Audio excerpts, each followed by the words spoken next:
En realidad yo tenía una intervención muy cortita intentando entender o ayudar a explicar el por qué en estos momentos, en el 2018, el 31 de mayo, Colombia se incorpora como socio global a la OTAN. Pero bueno, a la vista de las dos intervenciones quería romper un poco el tercio y, bueno, por un lado, plantear para el debate, que no se me olvide, esas cuestiones que deja en el aire Alberto sobre el tema de la honestidad y del periodismo, y porque a mí cada vez que oigo hablar de que los periodistas tienen que ser honestos, decir la verdad, de repente empiezo digamos,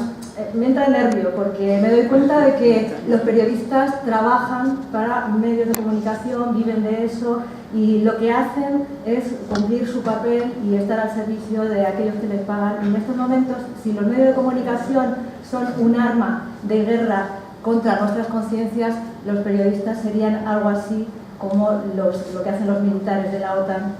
solo que bombardeando nuestras conciencias, ¿no? Y bueno, yo hace un par de años escribía un artículo sobre el paraperiodismo. Yo creo que hay que trabajar ese término de los paraperiodistas porque me parece que se ajusta mejor a esa idea. Pero bueno, no quería entrar en ese debate y menos desde la mesa, pero también quería recoger un poco el planteamiento de Augusto cuando nos ha descrito muy bien ese papel de la OTAN en Europa. Decía, bueno, la OTAN ya no es lo que era, pero dentro de ese nuevo papel, ese papel que tiene asignado ahora, es igualmente terrorífica, porque las amenazas que significa la OTAN como ese brazo armado de una estrategia que puede ser todo lo delirante que pensemos que puede ser dentro de esos objetivos de Estados Unidos, pero no deja de tener ese peligro, ¿no?, de un animal herido, de un animal de decadencia como es el imperio dirigido, hegemonizado por Estados Unidos, que se vuelve todavía mucho más peligroso en esa incapacidad para racionalizar y para evaluar los costes de sus acciones, ¿no? Entonces, ese planteamiento de cuál es el papel de la OTAN en Europa y que nos has descrito como esa contención, ¿no?, de Rusia y China dentro de esa superioridad que se ha generado en términos militares, geoestratégicos, pero también económicos. No olvidemos que una de las características del imperialismo es que no puede consentir, no puede soportar que haya ningún competidor dentro de ese terreno de juego de apropiación, de expolio y de expansión del capitalismo, que eso es el imperialismo. Entonces ahí me surgía, según estaba oyendo la pregunta, bueno, ¿y entonces qué es lo que pasa en América Latina? ¿Cuál es el papel de la OTAN en América Latina? ¿Es también el de contención de China y Rusia, como dicen los voceros de la OTAN y de Estados Unidos? Cuando se incorpora Colombia como socio global a la OTAN, hay unas declaraciones de Estados Unidos y de la OTAN en la que dice que, bueno, entra dentro de esa necesidad de Estados Unidos de controlar la expansión de Rusia y China en América Latina. Eso es lo que se plantea. Pero yo me gustaría incorporar un elemento más y que tiene que ver con las resistencias. Es decir, si la OTAN se expande en América Latina, no es solo por esa necesidad de contener a Rusia y China, que también, sino por hacer desaparecer cualquier mínima que sea la resistencia a ese proyecto de expansión imperialista que es la globalización capitalista, la necesidad de que el propio sistema se alimente y se regenere y sobreviva. Y en ese sentido, en los últimos años, desde el principio del siglo XXI, lo que hemos asistido es a unos procesos en América Latina, a unos procesos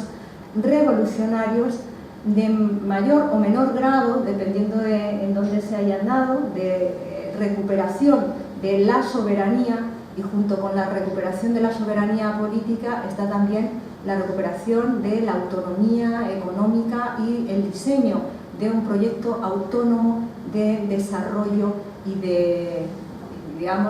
al servicio de los sectores populares, de las clases populares. Eso se produce a principios de siglo en Venezuela, en Ecuador, en Bolivia con esos proyectos revolucionarios, con esas transformaciones de todo el sistema político, que son proyectos políticos, económicos y también culturales e ideológicos, que se enfrentan a esa hegemonía cultural e ideológica del imperialismo. Y al mismo tiempo hay también ese avance de proyectos progresistas, no revolucionarios, que podría ser el caso de Brasil o el caso de Argentina, que emprenden también ese camino, ¿no? Abren ese camino, liderado por la resistencia, no lo olvidemos, de la Revolución Cubana, que resiste durante todo este tiempo esa gran amenaza imperialista desde la voluntad y desde la dignidad de todo un pueblo que decide que su proyecto merece la pena enfrentarse incluso a la posibilidad de desaparecer del mapa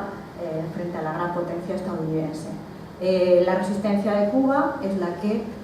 abre o permite apoyarse ese proyecto de Chávez, de la Revolución Bolivariana, y también de integración regional. Es decir, al mismo tiempo hay una propuesta de que todos estos proyectos de transformación, todos estos procesos empiezan a conformarse como un bloque autónomo, independiente, con capacidad de negociar a nivel internacional como bloque. Está el proyecto del ALBA, que es un proyecto cultural, pero es también UNASUR, está la CELAC. Son proyectos de integración regional que empiezan a romper también esa unipolaridad norteamericana después del fin de la Guerra Fría y la caída de la Unión Soviética. Y eso significa, desde mi punto de vista, que a principios del siglo XXI, junto con la emergencia de China y de Rusia, lo que estamos asistiendo es a cómo se va conformando, con muchas dificultades, un bloque de resistencia en América Latina, que tradicionalmente ha sido considerada por Estados Unidos como ese famoso patio trasero. Pero el patio trasero no es solo ya, como era también durante la Guerra Fría, el almacén de los recursos de las empresas estadounidenses haciendo negocios en ese patio trasero y obteniendo beneficios para sus empresas. En este momento, además, lo que tenemos es que en ese proyecto estadounidense de recuperación de la hegemonía, ya no es solo la defensa de los intereses estadounidenses en América Latina, defendiendo o identificando, como diría Assange, los intereses estadounidenses con los intereses de las empresas de Estados Unidos, sino que hay que poner en la mesa ese otro elemento, que es la política a nivel global de Estados Unidos de mantener la hegemonía y el poder desde el punto de vista militar, geoestratégico y también económico, para lo cual necesita ese way of life americano, el nutrirse de todos esos recursos de los que están ubicados geográficamente, todavía no se ha podido desplazar, en América Latina. Entonces ahí tenemos que estos proyectos populares, que estos proyectos de resistencia se encuentran con que tratan de, digamos, de revertir una lógica que hasta ahora había sido la dominante, y es que el capitalismo y la expansión capitalista no había tenido más freno que el freno de la Unión Soviética, en cuanto, ya no estoy hablando de modelo socialista y tal, en cuanto a su expansión por todo el planeta. Ahora Estados Unidos, el imperialismo, se encuentra con un freno que viene no por una potencia alejada, sino un freno que viene dentro a sus puertas, que son estos procesos de resistencia. Y bueno, ya un poco hecho ese planteamiento, quería ver cómo se concreta en el tema de la incorporación de la OTAN de Colombia, siempre digo de la OTAN, porque no sé, dada la debilidad de la OTAN, no sabemos si la OTAN se está incorporando o al revés, ¿no? Bueno, La idea es que ese 31 de mayo el presidente de Colombia, Manuel Santos, en ese momento todavía, formaliza ese ingreso en la OTAN como socio global. Y curiosamente, a través del Twitter, lanza el siguiente Twitter: seremos el único país latinoamericano con este privilegio. Y para Colombia es un privilegio, y así lo expresa Santos. Pero al mismo tiempo, y de forma simultánea, entra Colombia como miembro en la Organización para la Cooperación y el Desarrollo Económico, es decir, para la OCDE. Y Santos, en el Twitter, que ya parece que la comunicación con las poblaciones no es a través de los gabinetes de prensa de los gobiernos, sino a través del Twitter, es decir, estas nuevas tecnologías y estas se han convertido en los canales de comunicación con la población, ya ni siquiera son los periodistas o de intermediación, es decir, ya es el algoritmo. O sea, el algoritmo es el que conecta a los gobiernos con las poblaciones. Bueno, pues a través del Twitter, en esta incorporación a la OCDE, también decía: ya somos parte de las grandes ligas. Ya nos incorporamos a gran liga. Esas dos incorporaciones, cuando estudiaba cómo se hacen y cómo es de forma simultánea, no he podido evitar recordar cómo fue la incorporación de España a la OTAN, donde no solo nos incorporamos a la OTAN, sino que también nos incorporamos a la Unión Europea. Y el cambio de cromos o la propaganda que se diseminó en todo el Estado español es que teníamos que entrar en la OTAN, y además a través de un gobierno socialdemócrata, ¿no? Todos recordamos, los que sois más jóvenes a lo mejor no, pero todos recordamos esa campaña tan agresiva de todos los medios de comunicación liderada por el PSOE de, bueno, ese chantaje. Teníamos que entrar en la OTAN si queríamos formar parte de esa jugar en las grandes ligas también, aunque no se decía así, y entrar en esa Unión Europea, esa Comunidad Económica Europea en ese momento, que es la que iba a dar prosperidad, desarrollo, iba a hacer que este país atrasado, subdesarrollado, pudiera estar en ese mismo tablero de juego, ¿no?, que las potencias europeas. A mí me cuesta trabajo no encontrar ese paralelismo, y más sabiendo que ya antes de que Colombia se integre en la OTAN, ya había estado muy conectada con acuerdos bilaterales con la OTAN, pero además los soldados españoles han estado en misiones internacionales de la OTAN bajo bandera española, curiosamente. Entonces, cuando Augusto nos planteaba cuál es ese papel de Europa y hablaba de las bases militares aquí y de cómo ya las bases militares en España ya no es esas bases militares, esa cesión de territorios, sino que están cumpliendo un papel fundamental de cara a ese objetivo último que es la guerra, esa gran confrontación con Rusia y China, donde tenemos ese escudo antimisiles en Rota, donde tenemos esa base tan cerquita de Madrid, ¿no?, donde se ha construido el búnker, donde se va a alojar ese comando de esas fuerzas de despliegue rápido. Es decir,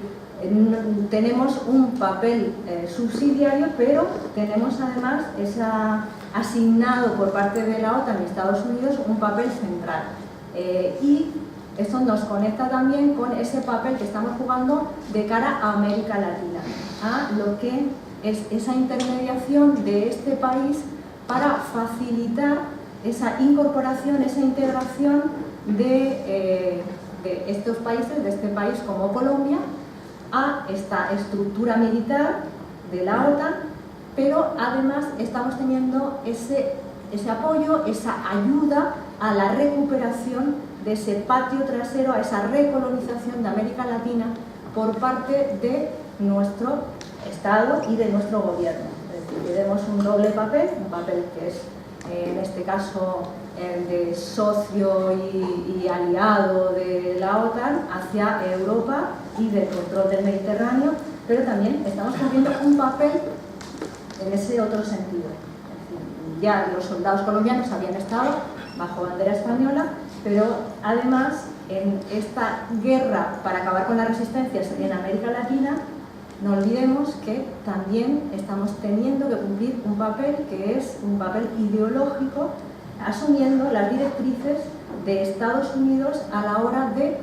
las injerencias en América Latina. Y aquí me estoy refiriendo específicamente a uno de los países que en estos momentos se ha convertido en el objetivo prioritario de Estados Unidos, que es el caso de Venezuela. Porque en esta perspectiva que se nos ha pintado, Venezuela no es solo porque las agresiones a Venezuela no aparecen solo porque Rusia o China empiecen a tener acuerdos preferentes, a invertir en Venezuela. Todo esto empieza antes, o sea, esto empieza desde el mismo momento en que Chávez llega al poder, es donde empieza ya a convertirse, según todos los cables de Wikileaks, por ejemplo, ya Venezuela era un objetivo priorizado por Estados Unidos. En una doble situación. Por un lado, ese país, un país rico, que encabeza ese proceso de integración regional y que toma el relevo de Cuba desde el punto de vista ideológico, haciendo una propuesta diferente a la del capitalismo, sino que además es uno de los espacios donde se concentra la mayor riqueza, en el caso del petróleo, por ejemplo, también del gas, pero también de los minerales, materias raras, y el tema de la biodiversidad. Es decir, es uno de los grandes almacenes, tal y como lo ve Estados Unidos, en esa hipotética confrontación con Rusia o con China, donde podría obtener los recursos necesarios para esa guerra, que puede tener un alcance limitado o que puede ser, según los delirios correspondientes en ese momento, ¿no? ¿Por qué? Los aviones, los tanques, todo eso se sigue moviendo con petróleo, nada de energías renovables, se necesita el petróleo. Según todos los datos que existen hoy en día, si Estados Unidos utilizara sus propias reservas de petróleo, y no utilizara las de otros países, tendría recursos para 5 años, no tendría para más. Eso es un riesgo que no puede asumir en estos momentos la economía estadounidense. Una economía que consume el 30% de los recursos mundiales. El 30% de los recursos mundiales. Un solo país. Con lo cual, estamos hablando de que en toda esta estrategia no podemos pensar que va a haber un cambio de rumbo o que se puede llegar a un convencimiento de Estados Unidos de que está asumiendo unos riesgos y que no puede seguir con ese nivel de depredación del mundo, porque efectivamente la guerra puede estar a la vuelta de la esquina dentro de 10 o de 15 años, pero la guerra no solo va a ir acompañada de esa destrucción de todos estos países, sino que va a ir acompañada de su propia destrucción por la imposibilidad de seguir manteniendo ese nivel y esa forma de consumo y de depredación, ¿no? No hay posibilidad de convencer a Estados Unidos. Así que en el caso de la incorporación de Colombia,